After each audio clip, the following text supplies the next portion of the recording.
wrapping pumpkins already? Zoinks! My mom and dad are gonna be so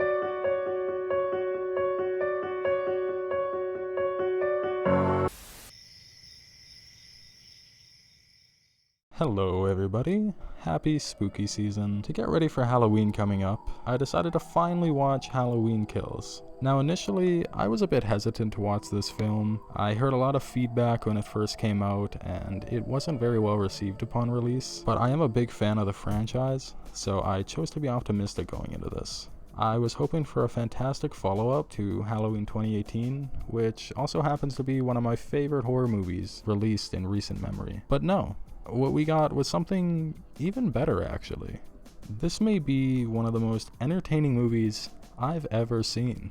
This movie starts right where we left off in 2018. They immediately set a dark, violent tone for this film, showing us Michael massacring a whole fire squad and escaping the fire. Now, the scene is incredible. And if you haven't seen this, I would recommend watching this movie just for that scene. It's shot beautifully, and we get some of the best kills in the entire film. However, this is one of the first scenes in the movie, and for the rest of it, we got an hour and a half of something entirely different. Right off the bat, we also got introduced to our unfortunate cast of characters, to say the least, and they introduced them in the weirdest way possible. We have a Halloween party talent show at a bar, and Tommy Doyle from the original Halloween 1978 is all grown up now, and he ends up being our main character of sorts. He crashes this talent show and he's like, shout out to the homies and also 4 people that died back 40 years ago. Happy Halloween, everyone. You'll see weird writing like this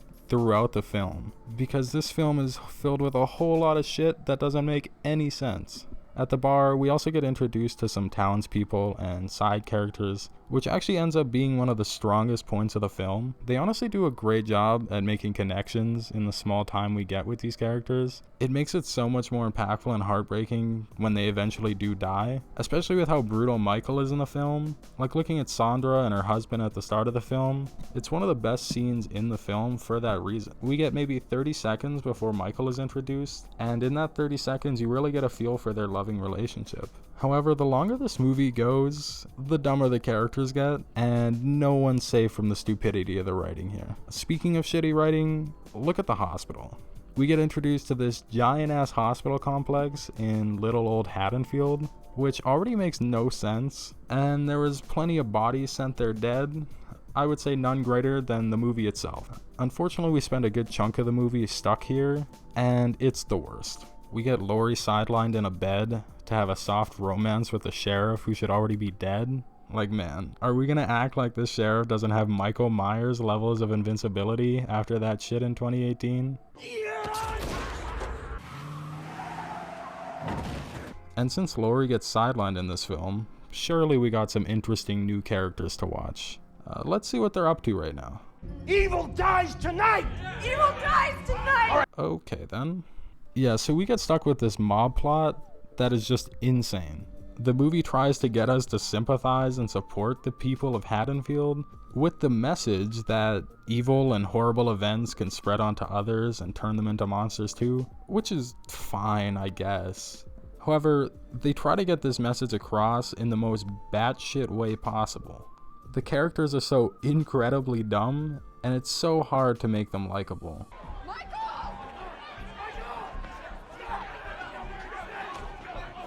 Somehow Tommy faintly hears this dude asking for help across the room of like 500 people, and then everyone starts chasing this poor man who looks nothing like Michael. Like, you're telling me this is Michael Myers? Even the hospital staff is joining in. Like, what is going on? Eventually Karen gets alone with this dude and chooses to do the dumbest thing imaginable. She locks him in a room with 2 glass doors on either side, and then stands outside the door and does nothing while maniacs break in. She could have at least locked herself in with him and been like, hey, this isn't Michael, clearly. I'm standing next to him and he's not murdering the shit out of me. But nah, this homie jumps to his death and then they're suddenly like, that's not Michael, whatevs. Even Karen does this. Another note in this film, I feel like Michael Myers isn't really Michael Myers. There's a lot of great kills in this movie, and Michael's even scarier and more brutal than ever. However, this film doesn't really carry any of the original qualities that made me love the character and the whole franchise in general. I love the original 1978 Halloween for a number of reasons, and the biggest one is their effectiveness of isolation and using Michael Myers himself. In the 1978 film, we're shown throughout the film a figure looming, always watching. It takes a while for anything to happen, but that's fine, because it's constantly building this slow tension, seeing Michael looming in the distance, watching, the shape waiting in the background, the creepy, heavy breathing under the mask. It's all done for you to feel the fear and anticipation build. The thing I love about Michael too, and I feel like so many of the sequels fail to get it right, is the fact that Michael is just pure evil. It's what makes him great. Where a lot of slashers from that era, and even now, are based on motivations or some revenge plot to murder all these people, it's even scarier to me that Michael doesn't have one. It's what makes the Loomis relationship with him work. Loomis is driven to this mad state of mind, trying to understand Michael, looking into his psyche. It broke him. The fact that Michael is not like his other patients, there's nothing to be assessed about him. Loomis spent so much time trying to figure out this little boy who ended up murdering his sister in a random act of violence. Looking deep into those soulless eyes, he eventually came to the conclusion that he's just pure evil.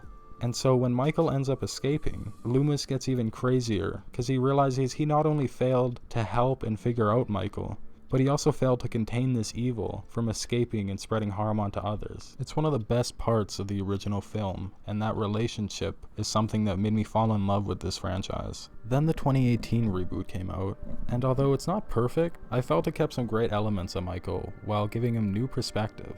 Like with Dr. Sartain and even the podcasters they introduced, they were both trying to figure out and understand Michael's psyche, but it ultimately led to their deaths. It's great because it keeps Michael as pure evil. Even him going after Laurie, they wrote it to be a coincidence rather than motivated. So it's unfortunate to see the direction Halloween Kills takes, making Michael Myers' entire motivation from the beginning to be going home. It doesn't even make any sense looking at the 1978 film considering this context. And it leads to some really awful moments and takes away from the point of Michael Myers.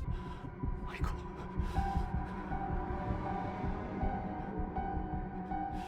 You've come home.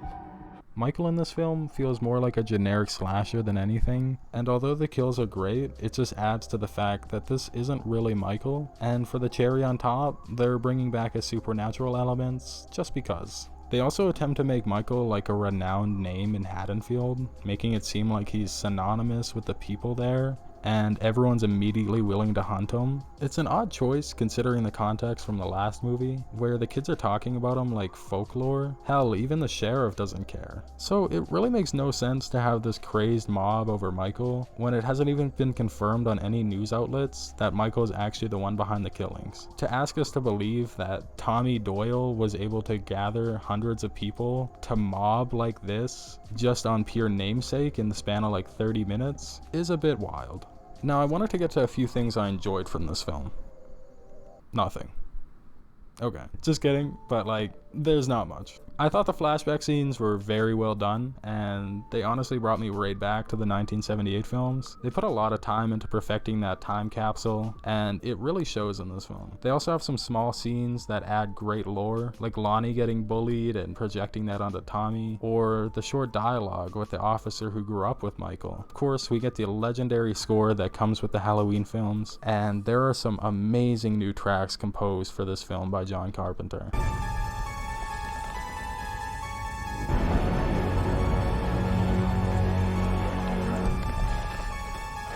The kills are very creative and well choreographed. Like this one made me laugh. Leave him alone! No! No! No! You can't tell me Michael ain't petty for that shit. And I also had a fun time tallying all the dumb character decisions. I literally counted 8 separate times where characters split up and died. Once or twice in a horror movie is normal shit, but 8 times? At the end, it gets especially fun because that's when all the logic really goes out the window. Listen to this shit, because I don't know if I could write something this crazy even if I tried. So in the closing act of this film, Lonnie and the kids go to the Michael Myers house. Lonnie immediately changes his mind and he's like, "My bad for bringing you." But instead of waiting for the mob or any kind of backup, he goes into the house alone and dies. Literally 5 seconds later, the kids go in and vow to stick together. Not even 1 minute later, the boyfriend wanders off on his own and then dies. Then Allison breaks her leg, but Karen comes in with a pitchfork for the rescue. She gets Michael down. Instead of double tapping him, she takes his mask off and runs outside, leaving her injured daughter right next to a serial killer. And this is all banking on the hope that Michael follows her. He does, and then gets ambushed by the mob. They beat him up with 2x4s and bats, but no one opts to shoot him in the head for some reason. Then Michael gets up and kills them all one at a time since everyone's standing back. Finally, Karen somehow goes back into what should be an active crime scene just to get murdered by Mikey. And during all of this, Laurie Strode is doing a monologue voiceover telling us why this movie sucks. The more he kills, the more he transcends into something else impossible to defeat. I can't make this shit up.